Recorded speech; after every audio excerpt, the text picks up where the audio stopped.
الحمد لله رب العالمين الرحمن الرحيم مالك يوم الدين والصلاة والسلام على رسوله محمد الذي بلغ الرسالة وأدى الأمانة ونصح الأمة وجاهد في الله خير جهاده وعلى آله الطيبين الطاهرين الذين طهرهم الله سبحانه وتعالى من كل ذنب ورذيلة وعلى صحبه البر أجمعين ومن انتهج منهجهم وسلك سبيلهم إلى يوم الدين. وبعد،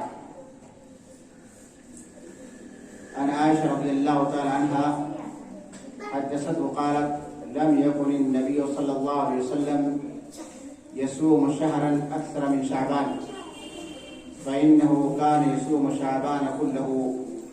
صحیح بخاری حدیث نمبر 1917.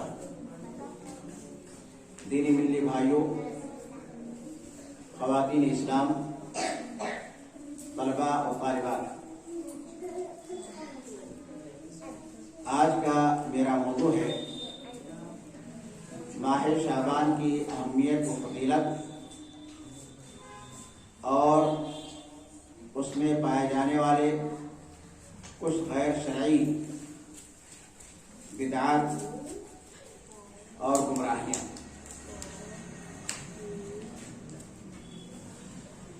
برادران اسلام، اس سے پہلے کہ میں اپنے موضوع کی وضاحت کروں، اسلام کے ایک اہم اصول کی وضاحت کر دینا ضروری سمجھتا ہوں. ہم سب جانتے ہیں کہ اللہ تعالیٰ نے ہم سب کو اس دنیا کے اندر عبادت کے لیے پیدا کیا ہے.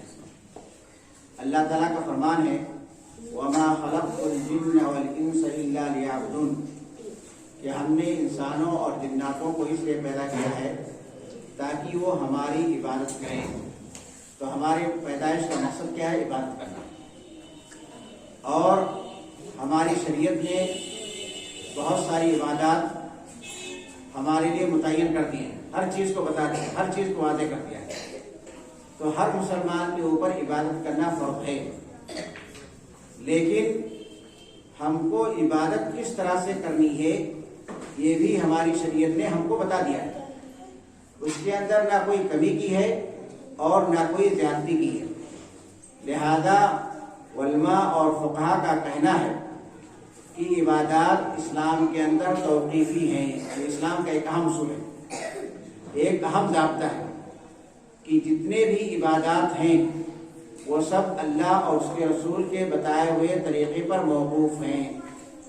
آپ اس کے اندر نہ کسی طرح کی کوئی کمی کر سکتے ہیں اور نہ کسی طرح کی کوئی زیادتی کر سکتے ہیں، کیونکہ اگر آپ اپنی طرف سے اس میں کوئی کمی یا زیادتی کرتے ہیں تو اس کا صاف اور سیدھا مطلب ہوتا ہے کہ معاذ اللہ آپ نبی کریم صلی اللہ علیہ وسلم پر الزام لگاتے ہیں، تہمت لگاتے ہیں کہ آپ نے دین کو مکمل طور سے ہمارے پاس نہیں پہنچایا ہے اور اللہ کے نبی اس سے بری ہیں، آپ نے ہر چیز کو ہم تک پہنچا دیا ہے.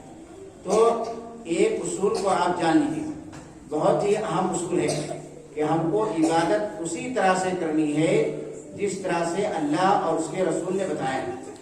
ہم اس کے اندر اپنی طرف سے نہ ایک ذرہ برابر کسی طرح کی کوئی کمی کر سکتے ہیں، نہ اس کی حالت کو بدل سکتے ہیں، نہ اس کی شکل کو بدل سکتے ہیں، نہ اس کے وقت کو بدل سکتے ہیں، نہ اور کسی چیز کو تبدیل کر سکتے ہیں، اور نہ ہم اس کے اندر کسی طرح کی کوئی زیادتی کر سکتے ہیں. مثال کے طور پر، بہت ہی آسان مثال ہے، اللہ سبحانہ وتعالیٰ نے تمام مسلمانوں کے اوپر 5 وقت کی نماز فرض کی ہے. اب مان لیجئے کوئی مسلمان ریٹائر ہو گیا، اس کو کوئی کام نہیں ہے، کہتا ہم گھر میں دن بھر بیٹھے رہتے ہیں، ہمارے پاس ٹائم ہی ٹائم ہے، ہم 6 وقت کی نماز پڑھیں گے، تو کیا اس کی یہ بات قبول کی جائے گی؟ ہرگز نہیں قبول کی جائے گی، کیونکہ یہ زیادتی اس نے اپنی طرف سے کی ہے. اسی طرح سے ظہر کی فرض نماز جو ہے 4 رکعت ہے. اب کوئی مسلمان کہتا نہیں ہم 2 ہی رکعت پڑھیں گے، یا کہتا نہیں ہم 6 رکعت پڑھیں گے، تو کیا اس کے اندر یہ کبھی زیادتی قبول کی جائے گی؟ نہیں قبول کی جائے گی، بلکہ اس کو کیا کیا جائے گا؟ اس کو رد کر دیا جائے گا. تو عبادت بھی ہمیں اسی طرح سے کرنی ہے جس طرح سے اللہ اور اس کے رسول نے حکم دیا ہے. ورنہ ہم کوئی بھی عبادت کر لیں وہ عبادت ہمارے لیے کیا ہوگی، اس سے ہمیں ثواب نہیں ملے گا. ہم اپنے آپ کو تھکائیں گے، ہم اپنے آپ کو پریشان کریں گے، اپنا پیسہ بھی خرچ کریں گے، اپنا ٹائم بھی برباد کریں گے، اور ہمیں اس کا کوئی فائدہ ملنے والا نہیں ہے، بلکہ الٹا کیا ہوگا، الٹا گناہ ہوگا، اور وہ چیز کیا ہوگی، بدعت شمار کی جائے گی. ام المومنین حضرت عائشہ رضی اللہ تعالیٰ عنہ کی روایت ہے، وہ کہتی ہیں نبی کریم صلی اللہ علیہ وسلم نے ارشاد فرمایا من عمل عملا لیس علیہ امرنا فهو رد. بخاری مسلم کی روایت ہے کہ جس نے کوئی ایسا کام کیا جس کا حکم ہم نے نہیں دیا ہے، یعنی نبی کریم صلی اللہ علیہ وسلم نے اس کا حکم نہیں دیا ہے، فهو رد، وہ مردود ہے، اللہ سبحانہ تعالیٰ اس کو قبول نہیں کرے گا اور نہ ہی اس کا کوئی ثواب دے گا. اور ایک دوسری روایت کے اندر ہے من احدث فی امرنا ھذا ما لیس منہ فهو رد. جس نے ہماری اس چیز کے اندر، امرنا ہمارے اس معاملے کے اندر، کون سا معاملہ، دین کے اندر، جس نے دین کے اندر اپنی طرف سے کوئی نئی چیز ایجاد کی، من احدث فی امرنا ھذا ما لیس منہ، جو دین سے نہیں ہے، فهو رد، تو وہ مردود ہے. اس کا مطلب یہ ہوا کہ دین کے اندر کسی کو بھی اختیار نہیں ہے، کوئی بھی ہو، بڑا سے بڑا مولانا ہو، بڑا سے بڑا عالم ہو، بڑا سے بڑا پیر ہو، بڑا سے بڑا صوفی ہو، بڑا سے بڑا شخص ہو، وزیر ہو، حاکم ہو، کوئی بھی ہو، دنیا کا کوئی بھی شخص ہو، بڑا سے بڑا امام ہو، امام حنیفہ ہو، امام مالک ہو، امام شافعی ہو، امام احمد بن حنبل ہو، یا کوئی بھی ہو، دنیا کا کوئی بھی شخص ہو، کسی کو ذرہ برابر یہ اختیار نہیں ہے کہ دین کے اندر کسی طرح کی کوئی تبدیلی کرے، یا جو عبادت اللہ اس کے رسول نے نہیں بتائی ہے وہ عبادت اس کے اندر داخل کر دے. تو یہ آپ اپنے ذہن کے اندر بٹھا لیں، ہمارے بچے بھی اپنے ذہن کے اندر بٹھا لیں کہ اسلام کے اندر صرف وہی عبادت قبول کی جائے گی جس کی دلیل قرآن و حدیث کے اندر ہے، جس کا حکم نبی کریم صلی اللہ علیہ وسلم نے دیا ہے. اگر ہم اپنی طرف سے کوئی عبادت کرتے ہیں تو یہ عبادت سراسر قبول نہیں کی جائے گی، بلکہ اس کا ہمیں گناہ ملے گا اور ہو سکتا ہے ہمیں جہنم میں جانا پڑے. تو یہ چیز آپ کو معلوم ہو. ایک کیا ہے، ایک بہت ہی عام نکتہ ہے، ایک بہت ہی اہم ضابطہ اور یہ اصول ہے اسلام کا، جس کا تمام علماء اقرار کرتے ہیں. اب آئیے آتے ہیں ہم ماہ شعبان کے بارے میں. اب افسوس کی بات یہ ہے، اور خاص طور سے ہم مسلمانوں کے اندر جو بر صغیر میں ہندوستان، پاکستان، بنگلہ دیش میں پائے جاتے ہیں، اور بھی ملکوں کے اندر مسلمانوں میں بہت ساری گمراہیاں پائی جاتی ہیں، بہت ساری بدعتیں پائی جاتی ہیں، بہت سارے خرافات ان کے اندر پائے جاتے ہیں، اور یہ دین کے نام پر پائے جاتے ہیں. جو اصل دین ہے، جس کا حکم اللہ اس کے رسول نے دیا ہے، اس کو وہ انجام نہیں دیتے، لیکن اپنی طرف سے جن چیزوں کو ایجاد کر لیا ہے اس کے اوپر بہت زیادہ توجہ دیتے ہیں اور اس کو فرض سے بھی زیادہ ضروری سمجھتے ہیں. مثلا نماز پڑھنے کا اللہ تعالیٰ حکم دیا، 90% مسلمان نماز نہیں پڑھتے ہیں، لیکن مزار پر آپ دیکھیں تو وہاں پر بھیڑ لگی رہتی ہے، چڑھاوا چڑھانے والوں کی بھیڑ لگی رہتی ہے. یا شعبان ہی میں دیکھ لیجئے، شعبان میں جو ہے 15 شعبان کی رات کو وہاں پر جاتے ہیں، قبروں کے اوپر جاتے ہیں اور وہاں پر معلوم نہیں کیا کیا خرافات کرتے ہیں. تو جو اصل دین ہے اس کو ہم فالو نہیں کرتے ہیں، اس کو ہم پورا نہیں کرتے ہیں، نافذ نہیں کرتے ہیں. اسلام نے حکم دیا کہ لڑکیوں کو وراثت کے اندر ان کا حق دیا جائے. 95% مسلمان اس کو پورا نہیں کرتے ہیں، لڑکیوں کا ان کا حق نہیں دیتے ہیں، مار کے کھا جاتے ہیں اور حرام کھاتے ہیں، لیکن اس کے کوئی افسوس کی بات نہیں ہوتی ہے اور ان کو کوئی تکلیف نہیں ہوتی ہے. لیکن جو اسلام نے نہیں بتایا ہے وہ کام جو ہے وہ انجام دیتے ہیں شادی بیاہ کے اندر اور دوسرے معاملات کے اندر. یعنی خرافات، رسوم رواج، بکواس مسلمانوں کی زندگی کے اندر بھرا ہوا ہے. تو اسی سلسلے میں کچھ باتیں آج ماہ شعبان کے بارے میں ذکر کی جا رہی ہیں. ماہ شعبان جو ہے آج اس کی 7 یا 8 تاریخ ہے، ہم لوگ جانتے ہیں، اور اگلے ہفتے میں کیا ہو جائے گا، اس کی 15 تاریخ آ جائے گی. تو میں نے ضروری سمجھا کہ کچھ باتیں آپ لوگوں کے سامنے رکھ دی جائیں. تو شعبان کا مہینہ جو ہے یہ اسلامی کیلنڈر، ہجری کیلنڈر کا جو ہے 8واں مہینہ ہوتا ہے، اور یہ رجب اور رمضان کے درمیان میں آتا ہے. اور شعبان کا نام شعبان کیوں رکھا گیا، اس کے بارے میں مختلف اقوال ہیں. کیونکہ شعبان کا جو لفظی معنی ہوتا ہے وہ افتراق اور انتشار کا ہوتا ہے، یعنی بکھر جانا، پھیل جانا. تو شعبان کو شعبان اسی لیے کہا جاتا ہے کہ چونکہ یہ رجب کے مہینے کے بعد آتا ہے اور رجب کے مہینے میں زمانے جاہلیت کے اندر بھی عرب آپس میں لڑائیاں نہیں کرتے تھے، جنگ و جدال سے رک جاتے تھے کیونکہ وہ حرمت کا مہینہ تھا. لیکن رجب کا مہینہ جیسے ہی ختم ہوتا تھا تو جنگ و جدال کے لیے، لڑائی جھگڑا کے لیے منتشر ہو جاتے تھے، متفرق ہو جاتے تھے، پھیل جاتے تھے.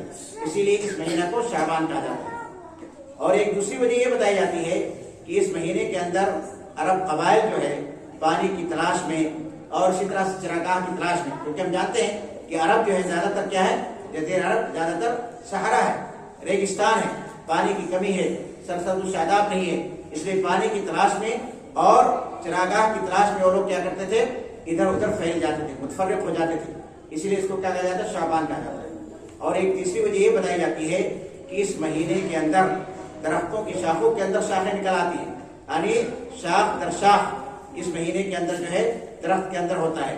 اس لیے اس کو کیا کہا جاتا ہے، اس کو شعبان کہا جاتا ہے. تو شعبان کا جو نام رکھا گیا ہے اس کے کئی اسباب ہیں، جن میں سے چند کا تذکرہ آپ کے سامنے کیا گیا. اب آئیے دیکھتے ہیں کہ شعبان کی اہمیت کیا ہے، اس کی فضیلت کیا ہے دین اسلام کے اندر. تو شعبان کے مہینے کی اہمیت اس وجہ سے ہے کہ اس کے اندر روزہ رکھنا مشروع ہے، جائز ہے، مستحب ہے، سنت ہے، نفلی روزہ ہے. اور یہ نبی کریم صلی اللہ علیہ وسلم سے ثابت ہے. کئی روایتوں کے اندر اس کا تذکرہ ہے. مثال کے طور پر میں نے آپ کے سامنے جو روایت پیش کی وہ ام المؤمنین حضرت عائشہ رضی اللہ تعالیٰ عنہ کی ہے. وہ کہتی ہیں لم یکن النبی صلی اللہ علیہ وسلم یصوم شہرا اکثر من شعبان، کہ نبی کریم صلی اللہ علیہ وسلم رمضان کو چھوڑ کر کے اور کسی مہینے میں اگر سب سے زیادہ روزہ رکھتے تھے تو کیا تھا، شعبان کا مہینہ تھا. یعنی دوسرے مہینوں کو چھوڑ کر کے شعبان کے مہینے میں آپ سب سے زیادہ روزہ رکھتے تھے. آگے فرماتی ہیں فَإِنَّهُ كَانَ يَصُومُ شَعْبَانَ كُلَّهُ، کہ نبی کریم صلی اللہ علیہ وسلم مکمل شعبان کا روزہ رکھتے تھے. یعنی شعبان کے مہینے کو جس طرح سے آپ رمضان میں رکھتے تھے تو شعبان کے مہینے میں بھی آپ روزہ رکھتے. مکمل شعبان کا مطلب کیا ہے، اکثر شعبان، زیادہ تر شعبان، جیسا کہ دوسری روایت سے پتہ چلتا ہے. یعنی آپ جو ایسا نہیں تھا کہ رمضان کی طرح سے، جیسے رمضان میں ضروری ہے کہ آپ پورے رمضان کا روزہ رکھیں، اسی طرح سے ضروری نہیں ہے، کیونکہ دوسری روایت کے اندر ہے یہ مسلم شریف کی روایت ہے، وہ بھی حضرت عائشہ کی روایت ہے. یہ کسال تو یہ ام سلمہ رضی اللہ تعالیٰ عنہ فرماتی ہیں کہ انہوں نے حضرت عائشہ رضی اللہ تعالیٰ عنہ سے سوال کیا عن صیام رسول اللہ صلی اللہ علیہ وسلم، نبی کریم صلی اللہ علیہ وسلم کے روزہ کے بارے میں. تو وہ کہتی ہیں کان یصوم، کہ نبی کریم صلی اللہ علیہ وسلم روزہ رکھتے تھے، حتی نقول قد صام، یہاں تک کہ ہم کہتے تھے کہ آپ اب روزہ ہی رکھیں گے، افطاری کریں گے ہی نہیں. یعنی آپ کی عادت تھی جب روزہ رکھنا شروع کر دیا تو کیا گمان ہوتا تھا کہ اب آپ افطاری کریں گے ہی نہیں، اب روزہ ہی رکھیں گے برابر. اور جب افطار کر لیتے تھے تو ہم لوگ کہتے تھے قد افطر، اب آپ نے افطاری کر لیا، اب آپ روزہ رکھیں گے ہی نہیں. وَلَمْ أَرَهُ صَائِمًا مِنْ شَهْرٍ قَدْ أَكْثَرَ مِنْ صِيَامِ شَعْبَانَ. اور وہ آگے فرماتی ہیں کہ شعبان کے مہینے میں سب سے زیادہ آپ روزہ رکھتے تھے. اس کے علاوہ جو دوسرے مہینے میں ہیں ان مہینوں کے اندر اتنا روزہ آپ نہیں رکھتے تھے اتنا روزہ آپ شعبان کے اندر رکھتے تھے. یعنی شعبان کے مہینے سے زیادہ کسی اور مہینہ میں آپ روزہ نہیں رکھتے تھے اتنا زیادہ جو ہے. فَإِنَّهُ كَانَ يَصُومُ شَعْبَانَ كُلَّهُ، اور آپ پورا شعبان روزہ رکھتے تھے. كَانَ يَصُومُ شَعْبَانَ إِلَّا قَلِيلًا، یعنی بہت تھوڑے ایام چھوڑ کر کے آپ پورا شعبان کا روزہ رکھتے ہیں. عربوں کے اندر کیا ہے، اگر آپ کسی چیز کا اکثر حصہ کر لیتے ہیں تو اس کا جو ہے وہ کل کے اوپر اطلاق کر کے دیتے ہیں کہ آپ نے رمضان کا 20 دن 25 دن روزہ رکھ لیا تو اس کا مطلب یہ ہو گیا کہ گویا کہ آپ نے پورے شعبان کا روزہ رکھ لیا. اس لیے یہ حدیث کے اندر کہا گیا ہے کہ آپ جو ہے مکمل شعبان کا روزہ رکھتے تھے. تو اس طرح کی بہت ساری روایتیں آئی ہیں، یہاں پر اتنا وقت نہیں ہے کہ ان تمام روایتوں کو پیش کیا جائے، لیکن جو احادیث سے معلوم ہوتا ہے، صحیح روایات سے جو پتہ چلتا ہے کہ نبی کریم صلی اللہ علیہ وسلم شعبان کے مہینہ میں بکثرت روزہ رکھتے تھے، بکثرت روزہ رکھتے تھے. تو اسی لیے ہم مسلمانوں کے لیے بھی شعبان کے مہینے میں روزہ رکھنا کیا ہے، مشروع ہے. یعنی جو چیز ثابت ہے کہ نبی کریم صلی اللہ علیہ وسلم کی اقتدا کرتے ہوئے مسلمان بھی شعبان کے مہینے میں زیادہ سے زیادہ روزہ رکھیں، یہ چیز آپ سے ثابت ہے. اس کے علاوہ اور کوئی دوسری چیز ثابت نہیں. اب یہ سوال پیدا ہوتا ہے کہ نبی کریم صلی اللہ علیہ وسلم دوسرے مہینوں کے مقابلے میں شعبان میں زیادہ روزہ کیوں رکھتے تھے؟ آپ کو روزہ رکھنا کیوں پسند تھا؟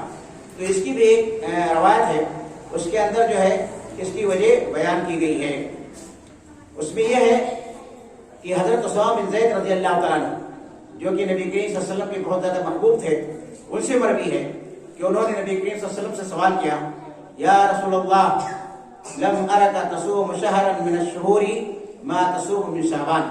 وہ کہتے ہیں کہ اللہ کے رسول، ہم نے آپ کو نہیں دیکھا کہ آپ کسی مہینے میں شعبان سے زیادہ روزہ رکھتے ہوں، آپ شعبان میں سے زیادہ روزہ رکھتے ہیں، اس کی وجہ کیا ہے؟ قال ذلك شہر یغفل الناس عنہ۔ تو نبی کریم صلی اللہ علیہ وسلم نے فرمایا ایک ایسا مہینہ ہے جس کے اندر بہت سارے لوگ غفلت برتتے ہیں، اور یہ مہینہ جو بین رجب اور رمضان، یعنی رجب اور رمضان کے درمیان یہ مہینہ واقع ہے، اور اس مہینہ کے اندر لوگ غافل ہو جاتے ہیں۔ کیوں؟ رجب کا مہینہ جیسا میں نے آپ کو بتایا حرمت کا مہینہ ہوتا ہے، لہذا لوگ اس کی تعظیم کرتے ہیں، اس کے اندر زیادہ سے زیادہ نیکیاں کرتے ہیں، گناہوں سے دور رہتے ہیں۔ وہ حرمت کا مہینہ احترام کا مہینہ ہے، اور اس کے بعد شعبان کا مہینہ آ جاتا ہے، پھر اس کے بعد رمضان کا مہینہ آتا ہے۔ تو رمضان کی فضیلت کو سب لوگ جانتے ہیں، رات کو دن میں روزہ رکھتے ہیں، رات کو قیام کرتے ہیں، لوگ قرآن کی تلاوت کرتے ہیں، تو یہ دونوں کے بیچ میں واقع ہے، اس لیے دونوں کے بیچ میں واقع ہونے کی وجہ سے بہت سارے لوگ اس سے غفلت برتتے ہیں، غافل ہو جاتے ہیں۔ تو لوگوں کو ایسا نہیں کرنا چاہیے۔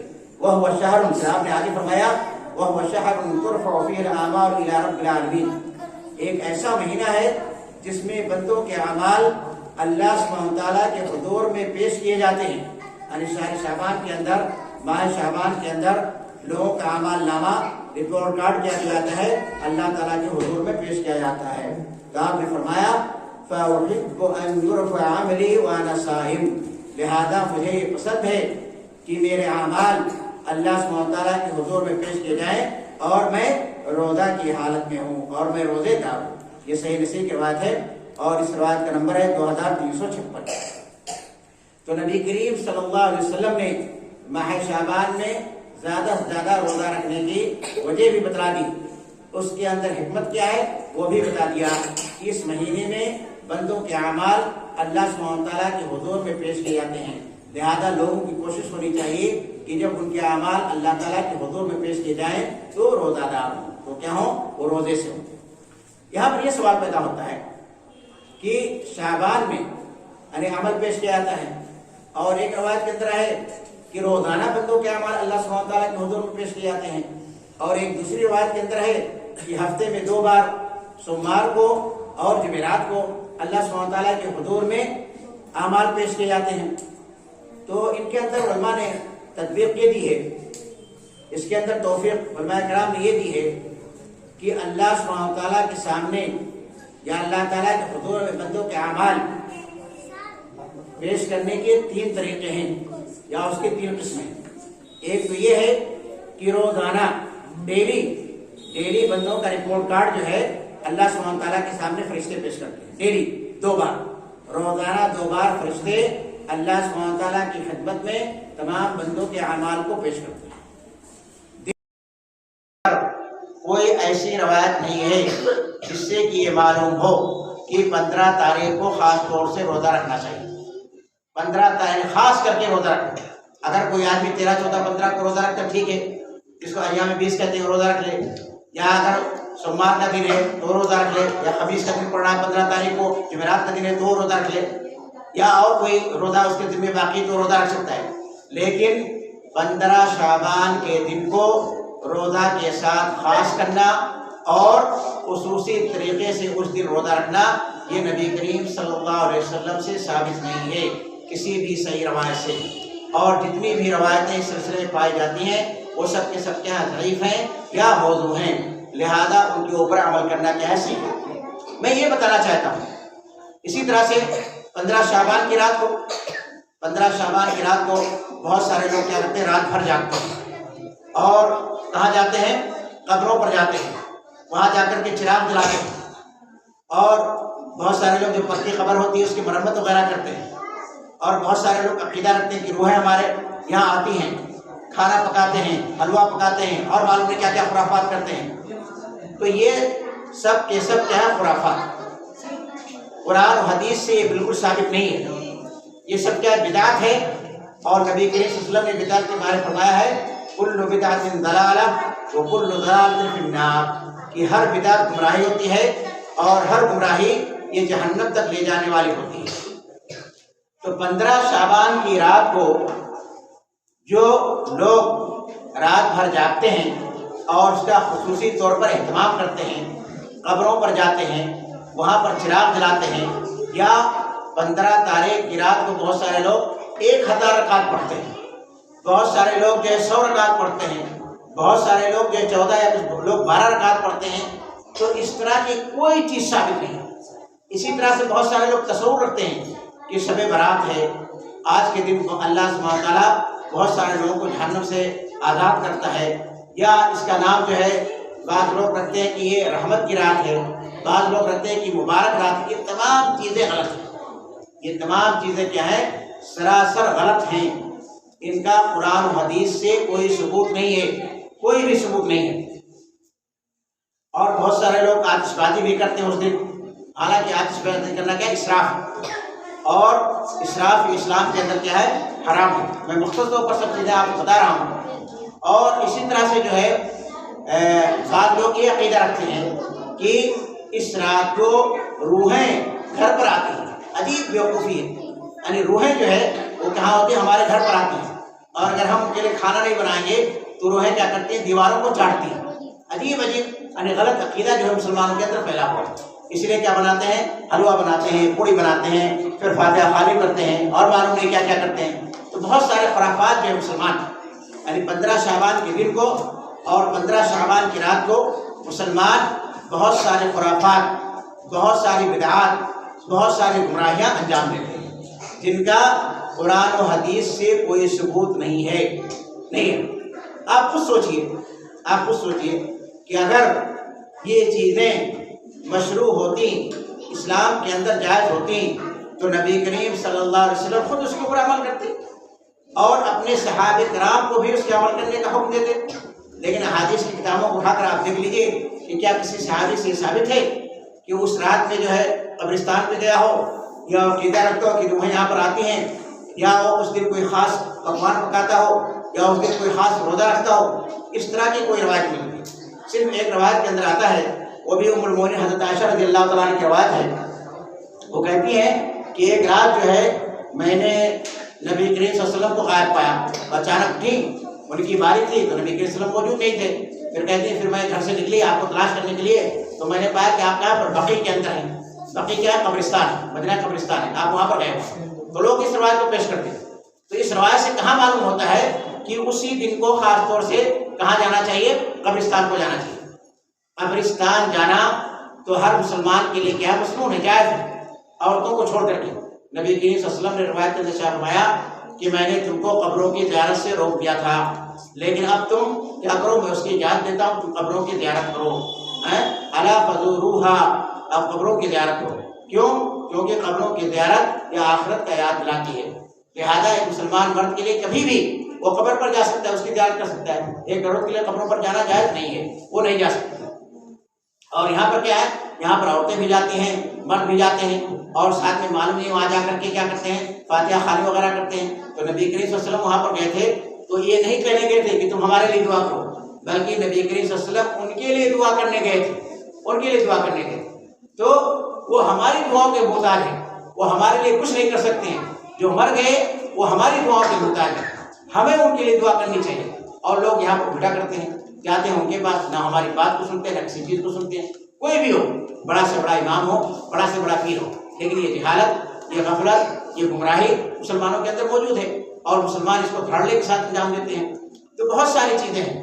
شعبان کے مہینے کی جو فضیلت ہے، جو اہمیت ہے، جیسا کہ میں نے آپ کو بتایا حضرات گرامی، سامعین کرام، کہ اس کی اہمیت و فضیلت اس کے صرف روزے کی وجہ سے، اس کے اندر آپ روزہ رکھ سکتے ہیں، زیادہ زیادہ یہ نفلی روزہ ہے، مستحب ہے، اور اس کی حکمت جو ہے یہ ہے کہ اس میں بندوں کے اعمال اللہ سبحانہ تعالیٰ کے سامنے پیش کیا۔ لیکن اس کے علاوہ 15 شعبان کے دن کے بارے میں یا 15 شعبان کی رات کے بارے میں کوئی بھی روایت نبی کریم صلی اللہ علیہ وسلم سے نہیں ثابت ہے۔ اگر ثابت ہوتی تو نبی کریم صلی اللہ علیہ وسلم خود اس پر عمل کرتے، اس کا حکم دیتے اور صحابہ کرام بھی اس کے اوپر کیا کرتے؟ عمل کرتے۔ یہ بعد کی ایجادات، بہت بعد کی ایجادات ہیں، مسلمانوں نے کیا کیا؟ اس کے اندر اضافہ کر دیا۔ اور جتنے بھی احادیث اس کے اندر ہیں سب احادیث یا تو ضعیف ہیں یا تو موضوع ہیں، اور جو روایت صحیح ہیں تو ان سے یہ نہیں معلوم ہوتا ہے کہ آپ اس کے اندر یہ مخصوص اعمال انجام دیں۔ اب میں اسی پر اپنی بات کو ختم کرتا ہوں، اور آخر میں اللہ سبحانہ تعالیٰ سے دعا کرتا ہوں کہ اللہ تعالیٰ تو ہم تمام مسلمانوں کو اسلام کے مطابق عمل کرنے کی توفیق عطا فرما، اسلام کو پڑھنے، اس کو سمجھنے اور اس کے مطابق چلنے کی توفیق عطا فرما، اور ہم سب کے نیک اعمال کو قبول فرما اور ہمارے گناہوں کو بخش دے۔ وآخر دعوانا الحمد للہ رب العالمین۔